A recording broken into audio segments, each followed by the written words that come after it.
Was it the fact that you were in a constricted room with other kids being kind of having to do things you didn't want to do, or what was it? Well, no, it was just everything that was being taught to me didn't make sense when I was to look on it on my own, and it just didn't. I mean, I didn't read very well. I did lousy in math. You know, everything bad. You know, it didn't matter how hard I tried, and I tried my hardest, but it was a very frustrating time for me, for sure. Got it. So I made it through school again, and we're into summer, and probably about halfway through summer, I had something happen that really opened my eyes to things that I really hadn't had too much experience with yet. It was mid-August. It was a hot night out. I was sitting on the back step with my dad, and it was about 10:30 at night. And my father had got up from a conversation we were having and went inside to get something to drink in the house. And so just after he went inside, I started to notice off in the distance off to the west. We were living on the west side of town out in Brandon, Manitoba, and we had clear view without any light to impede the vision of the stars and such. So it was a very, you know, you could see the whole night sky very easily. So my father had just gone inside, and I was looking off to the west when I noticed something approaching. At first thought, I had thought it was a very large plane, just because I knew it was massive. And as it got closer, I didn't see it being a plane. It was something totally different. I thought, well, because of its shape, it was rectangle. And I thought, well, maybe it was one of those large helicopters with the two propellers on them. We had a military base just off to the east of us, Shiloh, Manitoba, about half an hour from Brandon. And so I thought perhaps that's what it was. And it was getting closer, and it was getting very large. And I'm starting to realize this isn't a helicopter either. What is this? I had thought, no one's around you at all? No, it's just me outside on the back step, my father inside. And as it's getting closer, I even thought of a blimp. And it didn't even resemble a blimp at all. What it resembled was like just a large rectangle monolith sort of craft. I guess it to be about a mile wide and 2 miles long. It'd be a mothership by what people say. Anyway. Gee, okay, hold on. Brian, check in with us here on the idea of rectangular craft. They're not uncommon. We have lots of reports of rectangles. This is certainly one of the big ones. Mothership. Oh, yeah, most definitely. This could be, you know, a great-grandmother's ship. This is a biggie. And the rectangular shape would appear to be evidence of, as we've talked before, yet perhaps another different kind of visiting species. This is their idea of transport. So that's fascinating, Todd, because we have had reports over the years of these enormous rectangles, not triangles, rectangles. That's interesting. Yeah, I haven't run into any of those yet. I'll have to look deeper, I guess. They're around, not a whole lot, but if I think George Filer had one in a recent Filer's Files, if I'm not mistaken, Brian. So yeah, I haven't seen that one, but yeah, they definitely. I mean, when I sent a lot of reports, you know, to yourself and you posted them, there was a number of them. Like I said, they're not as well known or as the triangles or other type of craft, but definitely they are around and they are weird. I know we've had them up here over Babbitt Lake here.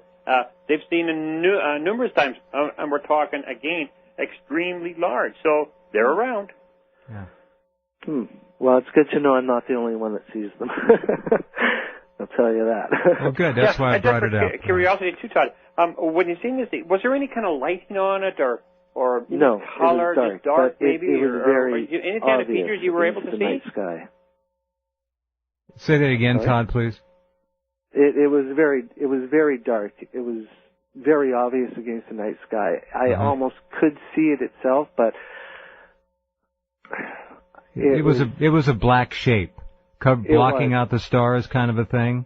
Yes, the straight edges were very obvious. I mean, its shape was a very obvious thing. Now, by the time it was right overhead, I had realized my father still hadn't come out yet, and it seemed like it had been a long time. So I'm yelling for him to come out. And this ship's passing overhead, over top of the house, and I'm how standing high? there yelling for him. Todd, about how high? This is a very difficult question, geez. but It a long ways up. Okay. Probably about the height of a plane, however high they fly normally, just a regular airplane, propeller plane, sort of thing. 5,000, 10,000 feet, maybe. A It mile, was or big, maybe a mile. It was high. It wasn't near low as other things that I have encountered by any means. Okay. All right. Very good. So, give me your age again, please. At this the time? Yeah. I was 11 years old. It was the late 70s. Okay. Very good. Thank you.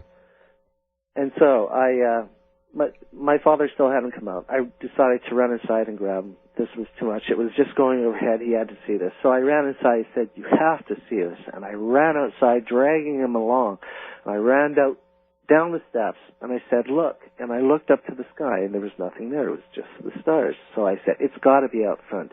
We can see it leaving." So I grabbed him, and I dragged him around front. He was just running behind me. And I got out front, and there was nothing, just a clear night sky all around. And that was really my first encounter that made me think. But it wasn't long after that I had another run-in with another craft, except I found myself aboard it after I was abducted. It was with Men in Black that I had encountered them. Oh, all right. Let's follow this story. It's getting to be pretty amazing already. This was in 1981. And you would have been how old? Going on around 15 years old. Okay, and nothing, we have to go to a break here, but you haven't reported anything else then? You didn't see anything else between the big rectangle and then what happened when you were 15? Nope, my life was fairly calm for UFOs. Okay, very good. I continued on with the paranormal throughout it, but that was something that was normal for me. All right. Okay, well, maybe we can get into some of that too. All right, we'll be right back. Sure.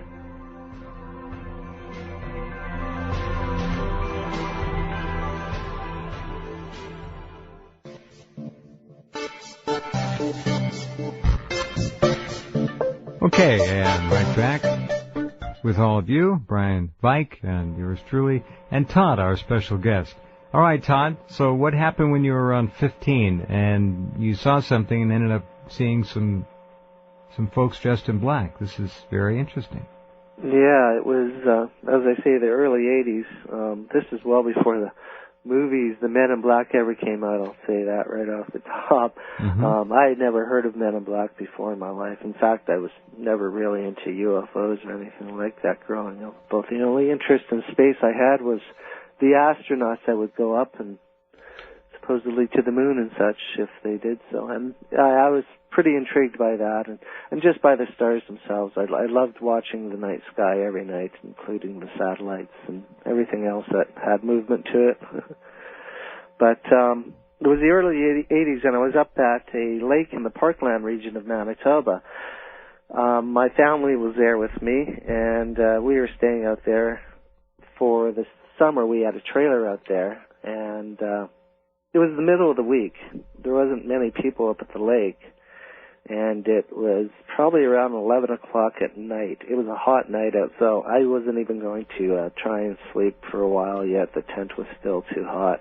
Normally I stayed in a trailer with my parents, but it was just way too hot in there for me to be in there. So I decided to go for a walk and just kind of cool off and enjoy the night and the calm and the peace. And I had been walking for about 10 minutes, and I was strolling down a dirt road behind a row of cabins that were along the lake shore. And all of a sudden, out of nowhere, this black car pulled up right beside me. It startled me. It made me jump because I didn't even hear it coming. And the two doors on the passenger side opened up, and two men in black stepped out, and in an instant they were on me.